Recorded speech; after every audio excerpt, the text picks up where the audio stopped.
Welcome back to another episode of Weekly News Roundup. This is OLITO.B.ASSUMI, your news presenter for today. Here are the top stories I have collected from September 9 to 13, 2023 from the Morong Express and the Nagaland Post. The headlines for this week are: massive fire raises over 110 commercial shops in Kohima, Mili Motors launches new Tata Punch, 3 government bills introduced in NLA, G20 Delhi Declaration, industry stakeholders hail inclusion of startup, quake hits Myanmar, tremors felt in Northeast. NLA passes resolution for Nagaland's exemption from Uniform Civil Code, PM Modi doing the right thing by promoting Make in India, Putin. Now, the news in details. A massive fire broke out in the wee hours of September 9 at Perachise High School Colony, Kohima, and over 110 commercial shops were burned to ashes as per early official estimate. The fire, which reportedly broke out at around 2:30 at morning on September 9, had destroyed the market by leaving behind a trail of destruction. The market, housing several shops such as poultry, wholesalers, vegetables, etc., has been reduced to ashes besides partial damage to the adjoining building, including Vishal Mart. Despite the rain, the ferocious fire continued, consuming the entire market, which was speculated to have started from a short circuit. A total of 7 fires tenders from various fire stations and agencies were pressed into service to douse off the fire. Firefighters and emergency personnel continued to contain the inferno till late in the evening. Detailed assessment of properties could not be ascertained at the time of filing this report as firefighters continued to extinguish remaining hotspots. However, there were no immediate reports of injuries. Meanwhile, as per the state DIPR, the fire had completely razed down AV Market, Sokre Market, and few residential housing while causing partial damage to the adjoining commercial buildings. As per sources, around 113 commercial shops have been fully burned down by the fire, it added.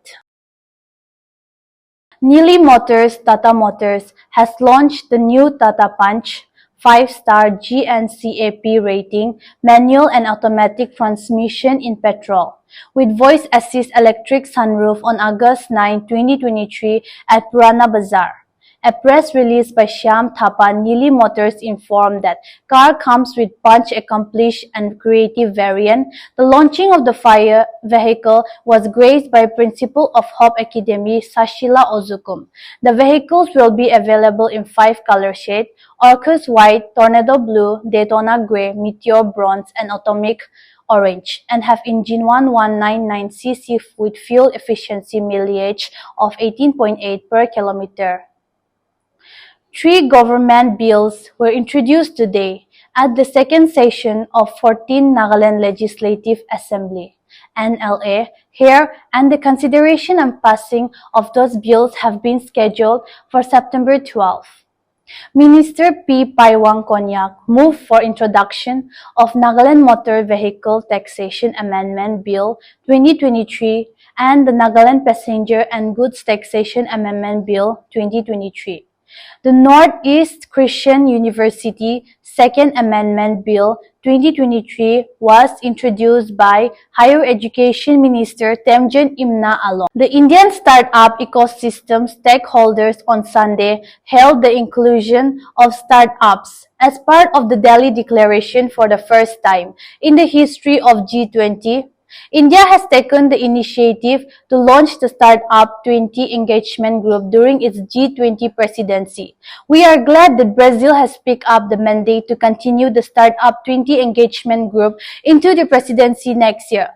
We look forward to working on implementing the Startup 20 recommendation over the next couple of years, said Rajan Anandan, Managing Director of leading venture capital PIC 15, formerly Sequoia Capital India and SEA. Tremors were felt across Northeast region as moderate earthquake measuring 5.1 on the Richter scale hit Myanmar on Monday night at around 11 p.m. According to the National Center for Seismology, the earthquake hit at the latitude of 24.40° and longitude of 94.77° at a depth of 20 km. There were no immediate report of any casualty or damage to property. Seismology considered the northeastern region as the sixth most earthquake-prone belt in the world, putting rest to the trepidation surrounding the Uniform Civil Code (UCC).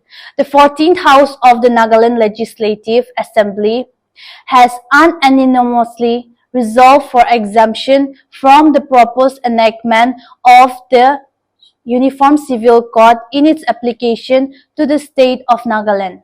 The consideration and adoption of the resolution on Uniform Civil Code moved by Chief Minister Nephew Rio was accepted with a chorus of ayes from the members.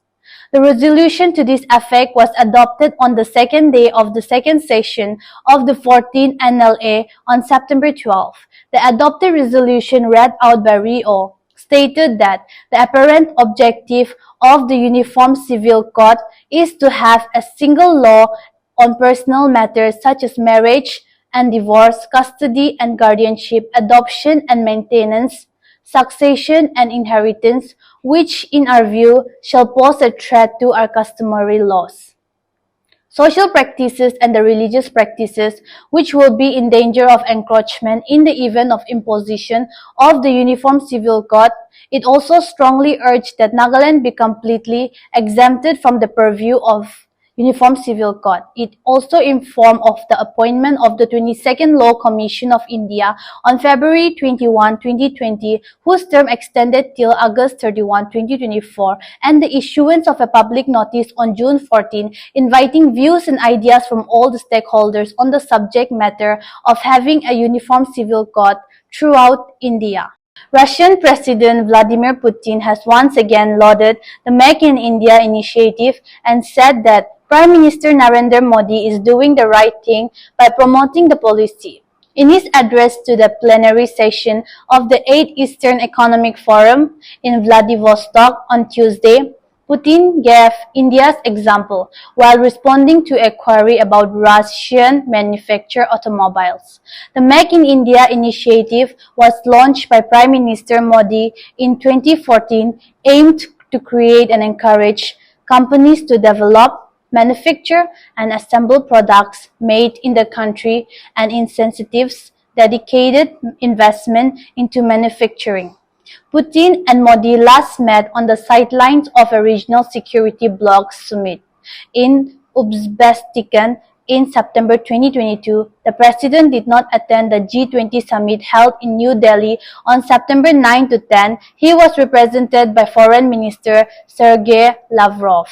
That is all for this week. Join us again at Patkai News for more weekly updates.